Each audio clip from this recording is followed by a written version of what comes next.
Here we have the solar and battery powered PTZ wireless camera.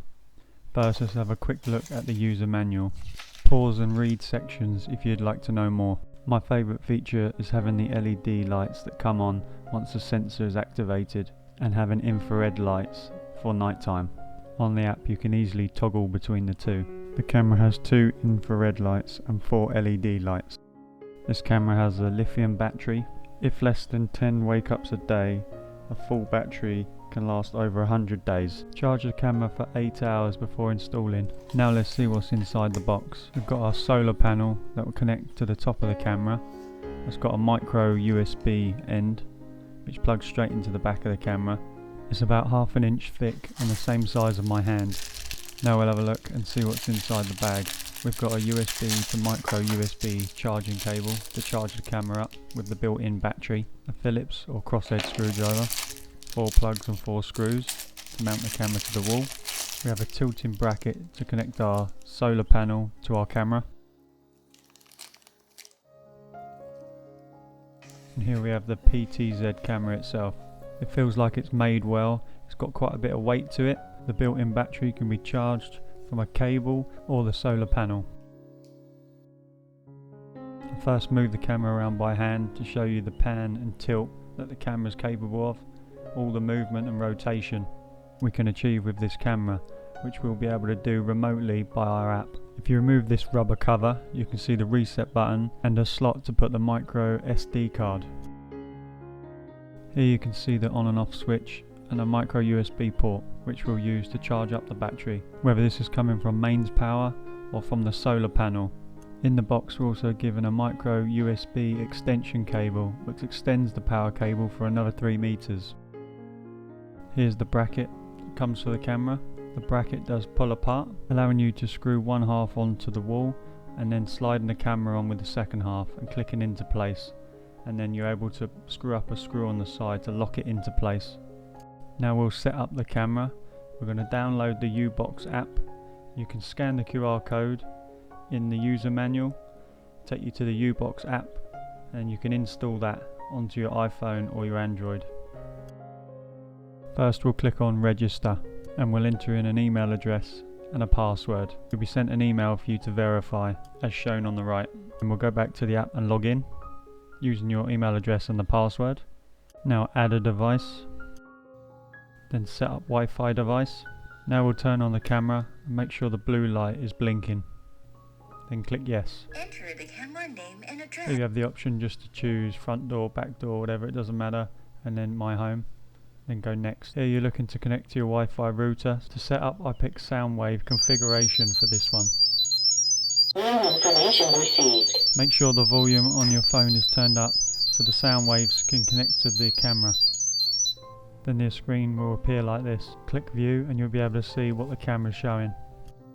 Here we'll have a quick check to make sure it's working. Now you're all set up and good to go, ready to mount the bracket to a wall and then attach your camera. But first I'm going to show you the second method of how to set up the camera. Here I hold down the reset button for a few seconds to get it back to pairing mode. The camera is now ready to begin pairing. Set up Wi-Fi device as before and yes to the blue light flashing. We'll select our Wi-Fi router and click on the password and then click on QR code configuration.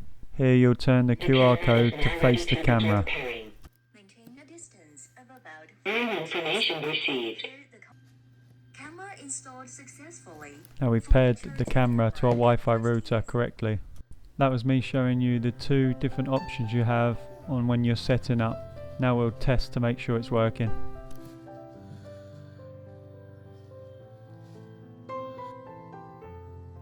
Now we'll connect the bracket to the camera. Screw in the small crosshead screw. Now screw in the bracket for the solar panel. Grab the solar panel and twist onto the bracket. It will twist and lock. Here you can see all the different angles that we can adjust the solar panel. The solar charging time is 20 hours from 0 to full under sufficient sunlight and has a waterproof rating IP65. Pop this little rubber cover and we're able to plug in the micro USB cable from the solar panel to the camera itself.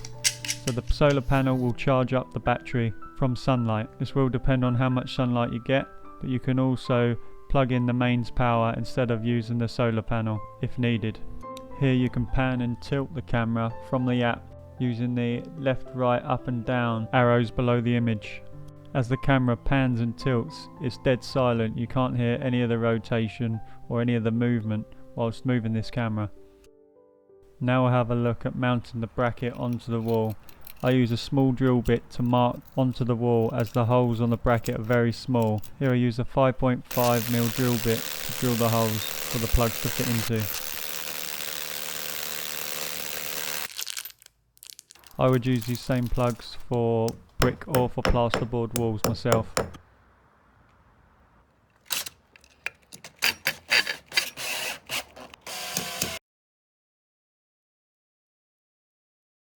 Now we'll attach the camera to the bracket that we've mounted to the wall. Click into place and screw in the bolt on the side, locking it into place. Here's the footage I can see on my mobile app.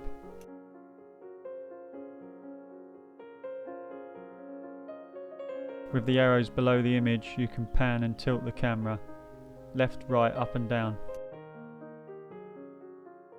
If you turn your phone sideways, it will take up the full screen of your phone, giving you a bigger picture of the camera footage.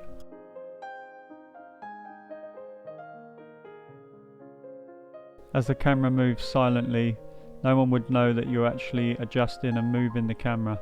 You can save the footage with a micro SD card or save onto the cloud, which there is some options in the settings which we'll have a look at.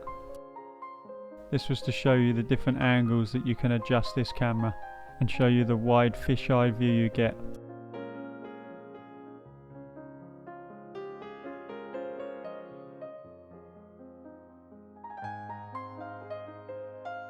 Now we'll have a look at the settings on the app itself. I'll do another video on this, but for now we'll just have a look at what we have on the app as an option.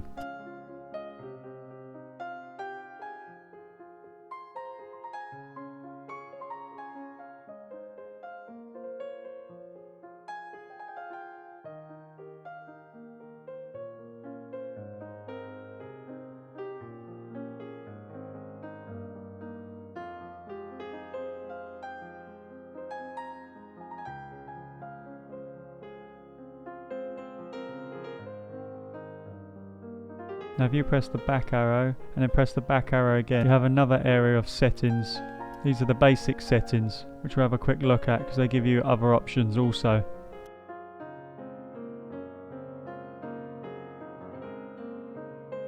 Now here's the cloud service that we mentioned before.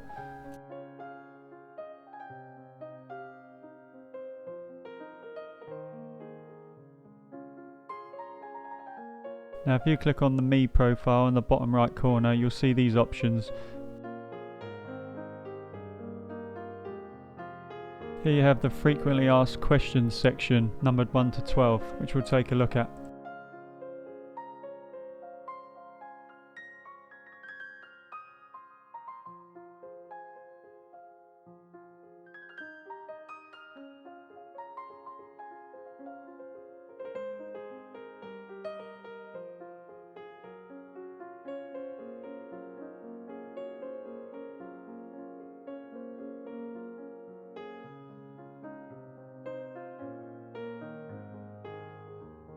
And here's the common settings.